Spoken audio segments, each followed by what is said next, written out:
I was really looking forward to Nets Media Day because we finally got to hear from KD, Kyrie, and Ben Simmons after all the drama. Well, KD did not hold back. He gave two surprisingly honest answers to tough questions. The first one was about this team, the second one about his future. Last season started with Kyrie refusing to get vaccinated, missing the first 35 games, but the Nets were still in first place all the way to December 31st. People act like the Nets were a disaster all season. Oh no, that was the Lakers. They didn't even make the play-in game. Then KD injured his knee January 15th, and they went on an 11-game losing streak. That dropped them all the way to 8th place, and James Harden was so upset he demanded a trade. KD was asked why he demanded a trade, and it was not Kyrie's contract. That losing streak in January opened his eyes. I didn't like the fact that it's like, well, when KD come back,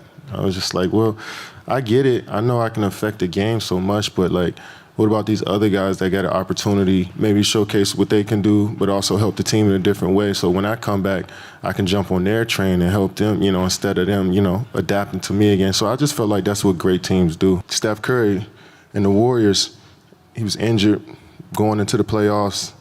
Their team still, fought and won games. And that's what was, rose some doubt up in my mind, is that when adversity hit, can we keep pushing through it? First of all, it's funny that he's actively missing Steph and the Warriors. But the problem on the Nets is KD made this roster. When he was out, their starting center was Blake Griffin. Meanwhile, Jared Allen is literally playing like an all-star in Cleveland. But he's not on the Nets because KD had to have James Harden. The Beard already gave up by that point and was balling like a high school player against the Kings. In the playoffs, it was just as bad. It felt like it was KD against the entire Celtics defense, even though Kyrie was healthy. So of course KD demanded a trade, but will it be different this year? Their big additions are TJ Warren and Royce O'Neal, who are younger and better defenders than everybody they lost outside of Bruce Brown. That plus the return of Ben Simmons and Joe Harris will make their defense a lot better. Also, there's no mandate, so Kyrie will be available. I hope. But first, my information has been safe on the dark web recently. I haven't had a leak since May 25th. Yes! And I know this because of today's sponsor, Aura. And you have heard me talk about Aura before. They are the app I use to protect my data from hackers and scammers and spammers. So what are you doing to protect yourself? If the answer is nothing, I highly recommend you try Aura. Here's how it works. Aura continuously monitors the dark web, looking for your emails, your passwords, your social security numbers, and they send alerts to you fast to your phone or your email whenever they find anything. Aura also gives you near real-time alerts on suspicious credit inquiries, like if somebody is opening a loan or a credit card in your name. They automatically send requests on your behalf to data brokers to remove your information, helping reduce the amount of spam and robocalls you get. Plus, their VPN allows you to stay anonymous online by keeping your browser history and personal info safe and encrypted, and their antivirus software will block malware and viruses before they infect your devices. Identity theft is so common. There's a new victim every 14 seconds, and it costs the average victim over $1,000. Since I've been talking to you, 3 people have had their identity stolen. So protect your family and yourself from identity theft. Go to aura.com/amhoops. Also, that is linked below in the description. If you sign up right now, Aura will give you a 2-week free trial with my link so you can see for yourself how many times Aura finds you or your family members' info on the dark web. And if you sign up, let me know in the comments below if your personal info has been compromised. You will not regret checking. Thanks again to Aura. Obviously, that losing last year was about more than the roster. It was about coaching too, and KD blamed Steve Nash. So people asked if they had talked, and KD gave some horrible answer about, oh yeah, Steve didn't take it personally, we're good. Does anybody think this team's gonna be drama-free? The issues with Ben Simmons have already started. Are you ready to go? Yeah, physically I feel great. You think you could, I guess, hypothetically play in the first few games of the season and be good? That's the goal, that's the plan. That's the goal? He's just trolling us at this point. After everything this team went through with you last year, thinking you were gonna come back for the playoffs, it's the plan to play? You can't just say yes. And look at Ben at the very end of that clip. He's trying to hide his smile. He has to be messing with us, right? Oh, but what about the threes? Can I be the first to ask how many threes you're going to take this year? Shit, who knows? Who knows?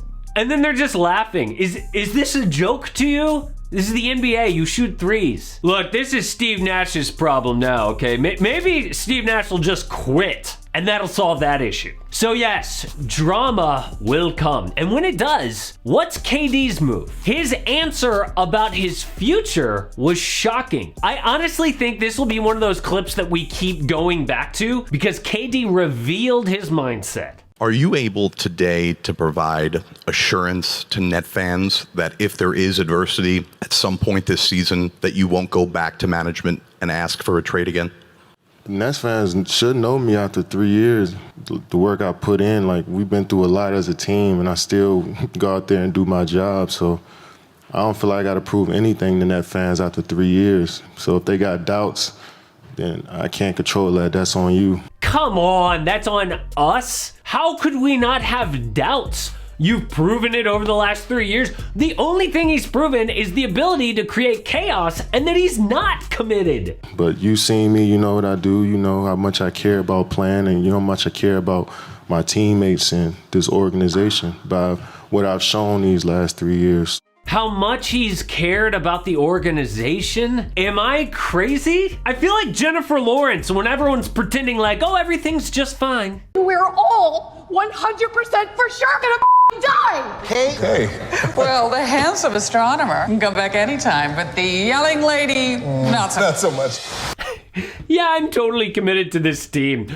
I've got a problem. That's on you. He just had to come back and he's doing the best he can. But that doesn't mean that the team is screwed. I think they're going to win a lot of regular season games because of their talent. Kyrie's in a contract year, so he'll be all in for the first time in years. The best case scenario is the 1998 Chicago Bulls. That team also did not trust management. Michael Jordan and Scottie Pippen hated Jerry Krause. They didn't even trust each other. Remember, Scottie chose to get surgery during the season, which Michael called selfish. He held out for a better contract. What ended up happening is Scottie had no choice but to come back, just like Kevin Durant, and they had too much talent not to win the chip. Now, of course, it's not a perfect comparison. The Chicago Bulls had won back-to-back, but it is proof that teams don't need to all be on the same page. But while we're at Nets Media Day, did Kyrie say anything interesting? Why should people believe that this is going to work and you guys can get back to the level you want to be at? Yeah, I'm not focused on convincing people to believe in us. There's too much energy, spent on that. Wasted energy trying to convince people and to believe on whether or not we can accomplish a championship this year. Just going to let our actions lead. Talked enough.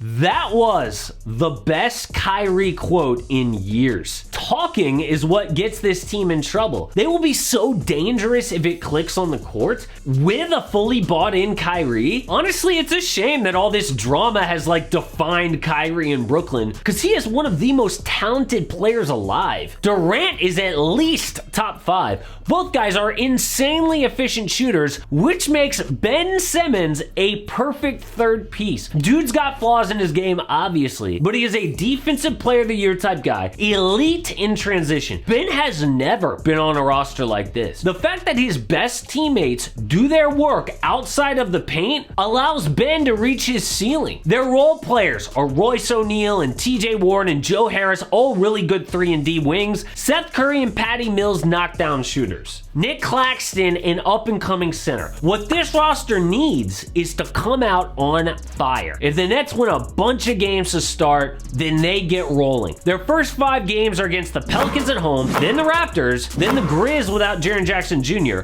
Bucks on the road, then the Mavericks. Not easy, but they could go 4-1. The next 5, the Pacers twice, Bulls without Lonzo, the Wizards, and the Hornets. Winning fixes everything, so if they start hot, the East is in trouble. But losing means a lot of drama, and KD could demand a trade again before we know it. I mentioned I have the Nets finishing in second place in the East. Check out my East predictions video. I go 1 through about 10. 10 because there are 2 really good teams who are going to miss the playoffs. Like, if you go up and down the roster, there are teams with all-star level talent in their prime outside the top 8. Check it out.